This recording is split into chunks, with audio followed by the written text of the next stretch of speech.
लीजिए सुनिए आचार्य चतुर्सेन शास्त्री के लिखे उपन्यास बगुला के पंख का भाग 63 मेरी यानी समीर गोस्वामी की आवाज में। देवी अनेक रूपा है। गौरी, दुर्गा, चंडिका, काली, कराली। दिव्य रूपा गौरी भूत भावन भोलानाथ के लिए उग्र तपस्या करती है। वामांक में विराजमान होकर पुत्र गणेश, कार्तिकेय, नंदी, भृंगीगण आदि परिजनों पर प्रसन्नता प्रकट करती है। दुर्गा असुर संहार करती है। चंडिका काली साक्षात शिव को भूपतित कर उनके वक्ष पर चरण रख खप्पर भर भर कर रक्तपान करती है। कलयुग में अनेक रूपा देवी ने अनेक रूपों में शत सहस्त्र कोटि नारी शरीर धारण किए हैं। उनमें कितनी ही सौम्यरूपा गौरी, कितनी ही असुर संहारणी दुर्गा, कितनी ही विकराल काली कराली हैं। वे पति मर्दन कर उनका रक्तपान करती हैं। पति उनके चरण नख पर दृष्टि रखकर जीवन यापन करते हैं। इस अनेक रूपा देवी को नमस्कार है। अभी तक ये घरों में बद्ध चहार दीवारी से घिरी हुई घर के द्वार बंद करके सोमपान, रक्तपान, गर्जन तर्जन करती थीं। अब कांग्रेस ने इनके घरों के द्वार मुक्त कर दिए। घरों की चहार दीवारी ढा दी और उन्हें बीच राह सड़क पर ला खड़ा किया। बूढ़े ब्रह्मा ने गांधी का अवतार धारण कर उन्हें वरदान दिया कि वे अब स्वच्छंद विचरण करें, प्रभात फेरी करें, देश की धुन में हजारों नर नारियों के बीच गला फाड़ फाड़ कर चीखें चिल्लाएं, जेल जाएं, फांसी चढ़ें, मरें किंतु अमर रहें। पति पर से उनका असाध्य एकाधिकार हटा दिया गया।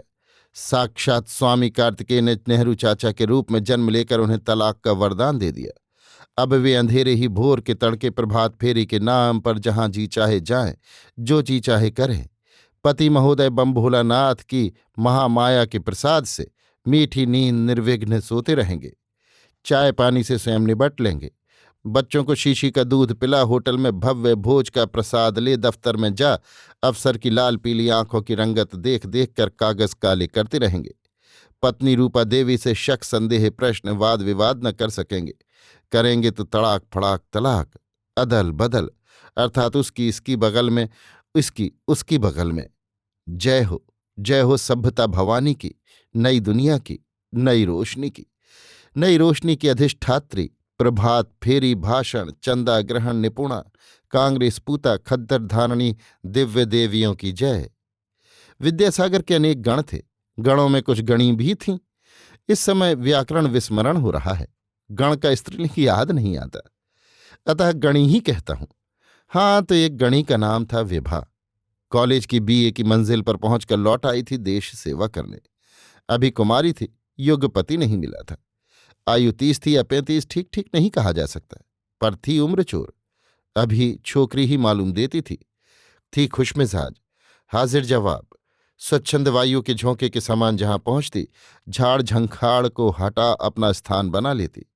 जब भाषण देने खड़ी होती तो हाथ भर हलक खुल जाता और उसमें त्रिलोक के दर्शन हो जाते थे।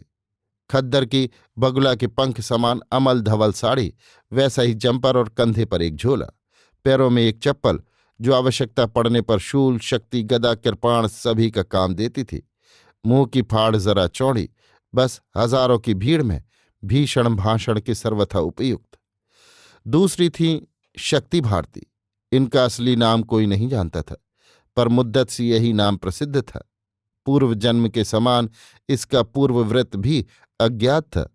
आयु 40 के पेटे में थी। डील डॉल मर्दाना था। इनका कहीं कोई मर्द था भी या नहीं, इस पर लोगों के अनेक मत थे। कोई कहता था अब भी है, कोई कहता था अब नहीं है, कोई कहता था कभी न था, कोई कहता था एक है, कोई कहता था अनेक है। जो हो, बज़ाहिर वे सब मामलों से बेबाक थी।